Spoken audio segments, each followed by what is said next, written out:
With the Citadel de Mort Easter egg finally being solved, I think I want to have a serious conversation now about if this is the best map since Black Ops 4 Zombies. Now, to a lot of people that might be a ridiculous statement because they're thinking to themselves, how many actual good maps have we had since Black Ops 4 anyways? A lot of people didn't like some of the maps in Cold War even though they liked the mechanics. Then you had Vanguard Zombies, then you had Modern Warfare Zombies, and then of course the 2 launch maps for BO6. So there's not a lot of competition there.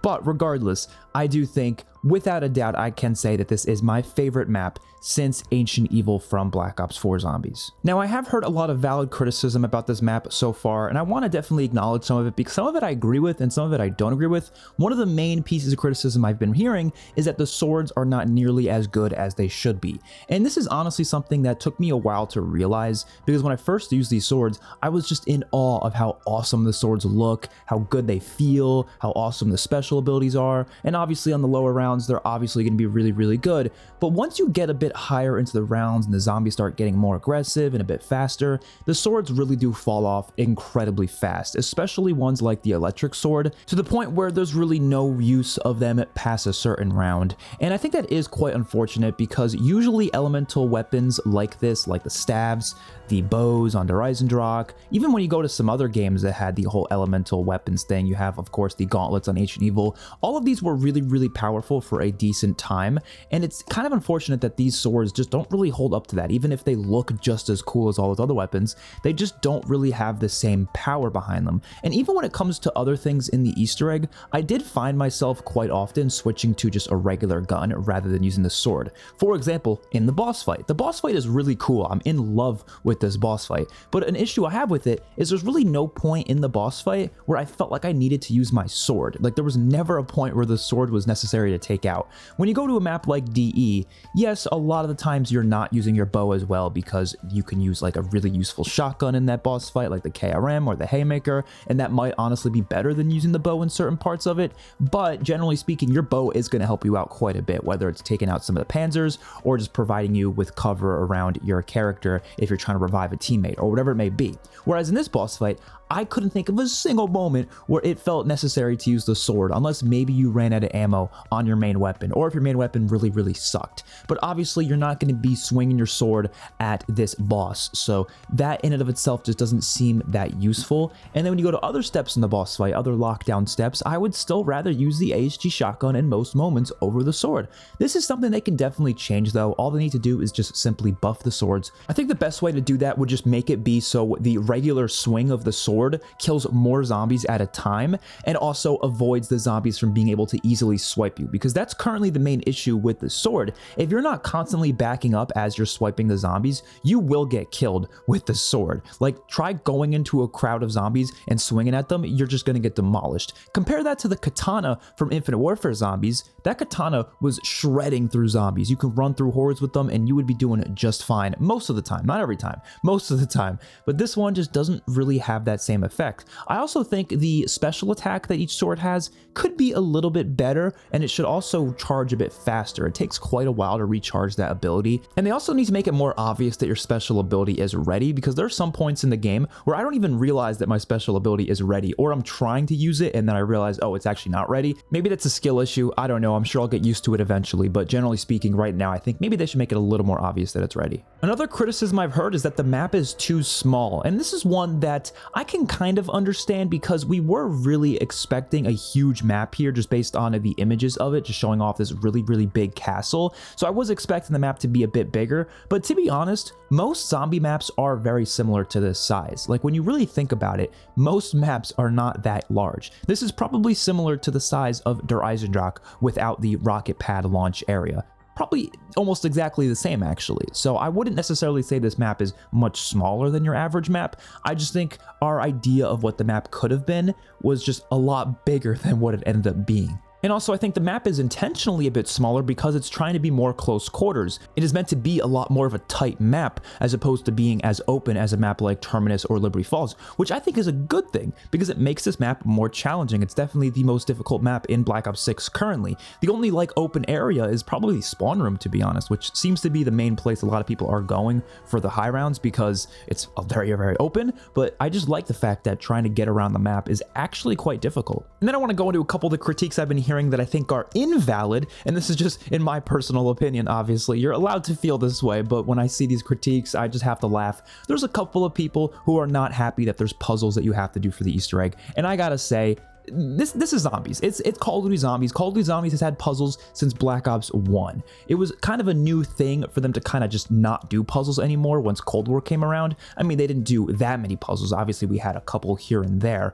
but usually there was no main puzzles within the Easter eggs. And a lot of new players seem to not really enjoy that because they don't want puzzles. And I see people who are already mad at the fact that they think they're going to have to look up a guide every single time they do this map. I don't personally think you're going to have to. I think most of the stuff in this map you can do yourself. You can do it without a guide, but yes, there are some things that will obviously help with the cheat sheet, mainly the Raven Sword upgrade process, because there's certain combinations you need to know, but those are things that you can either memorize or just do it based on logic. I mean, people were already figuring it out in the first place with logic. You just kind of line up the statue with what you think it applies to in terms of astrology, and if you know anything about astrology, it would obviously be a lot easier. So I actually think that's a pretty cool step. I love steps like that in Zombies where it rewards players for knowing things in real life. I mean, that's why I loved stuff like seeing Morse code in Zombies, or having chemistry steps on Attack of the Radioactive Thing, or getting to learn the Mahjong game on Shaolin Shuffle. Like, stuff like that is so cool to me, and yes, it might require you to learn something, and that might require outside resources. I don't see an issue with that. That is the fun of Easter eggs to me, and that's why they have directed mode in this game. So if it's something that you really hate, directed mode will carry you through it whenever that comes out. So personally, I don't really understand the criticisms for having stuff like puzzles and Zombies. I think it's cool. To be frank, I don't think they went far enough on this map. I love the puzzles that they did have, but I would love even more than that. That's just how I am. That's the type of player I am. But in general, I'm happy they had any puzzles whatsoever. But after doing the Easter egg, I just can't see a world where this isn't the best map since Ancient Evil, because it's got a lot of fun steps to it, a lot of challenging steps as well. I wouldn't say this is that easy of an Easter egg. I wouldn't say it's that hard either. It's definitely not, you know, on the realm of like World War II, Black Ops 4, Infinite Warfare. We're not there yet. Like, they haven't gotten to that point, and I think we probably never will, because Black Ops 6's core mechanics just make it a bit easier than other games. It's only really a challenging game when you get into the later rounds. That is the challenging part of BO6. But if you're doing stuff in the 20s or like early 30s, it's really not that hard. I feel like it's really easy to maintain yourself just by utilizing all of the get out of jail free cards that you have at your disposal, whether it's your field upgrade or your tacticals or your score streaks or whatever it may be. There's so many things that could just protect you in most scenarios, to the point where it's not that difficult of a game, and the Easter eggs are not that difficult because of that. And some people are saying this is one of the hardest Easter eggs. I don't think so. I think it's definitely one of the hardest for the Warzone era, though, probably the hardest. Or maybe you could argue Terminus is a little bit harder because of the boss fights. But to be fair, I think the reason why that boss fight was so difficult right away is because we had no idea what we were doing when Black Ops 6 first came out. We didn't know what the best guns were. We didn't know what the best pieces of equipment were. We didn't know any of that. But once we learned all that, that Kraken boss fight ended up becoming a lot easier. Overall, this is a solid Easter egg that does remind me a lot of some of the classic Easter eggs from Black Ops 3 and Black Ops 4. You know, classic in air quotes. Some people would call me crazy for calling those games classic, but just, you know what I mean. Those Easter eggs, it definitely reminds me more of them in the way that it's handled, especially the fact that there's a lot of magic included in the Easter egg rather than it being all scientific based. I like how much magic was actually used here, and the entire aesthetic in general, just having that magic element, is so awesome. The soundtrack is probably one of the best we've ever seen for a Zombies map. There are so many incredible pieces of music throughout this Easter egg, and then even just throughout different things in the map itself, like through some of the side quests. Some of the side quests haven't even been solved yet, but I've been able to hear the music for it because of the Spotify album that was dropped just recently by Kevin Sherwood, and there are some incredible pieces of music here. The main Easter egg song is great as well. Everything is just so good. Using the Chaos motif was so amazing, the fact that they actually used that theme again, and in general, the story is also a lot more interesting now. The ending cutscene for this map really got me invested with what's to come with the next map. Obviously, I'm not going to go into spoilers if you haven't done the Easter egg yourself yet, but wow, that was incredible. I think the only thing really holding this map back from being like a top 5 map of all time